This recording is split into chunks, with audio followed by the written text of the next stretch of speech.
Hey everyone, welcome back. Is UBS Mobile Banking asking for a security code when you try to log in, but the text message never arrives on you? Here are the two things almost always blocking it, both fixed in 30 seconds. First, swipe down from the top right corner of your iPhone to open the control center. If you see a focus or do not disturb icon lit up, it looks like a moon or a colored icon. Tap on it to turn it off completely. UBS sends verification codes from automated short numbers, and focus mode silently block those texts before they reach you. After turning focus off, go to your settings, search for phone, scroll down to silence unknown callers. If this is switched on, turn it off right now.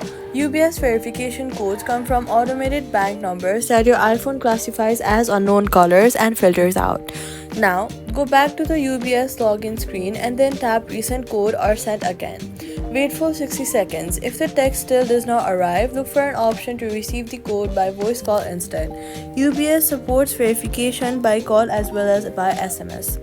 So, all you gotta do is control center, turn off focus mode, settings, phone, silence unknown callers, resend or switch to voice call. Your UBS code will arrive, and that's it. Subscribe.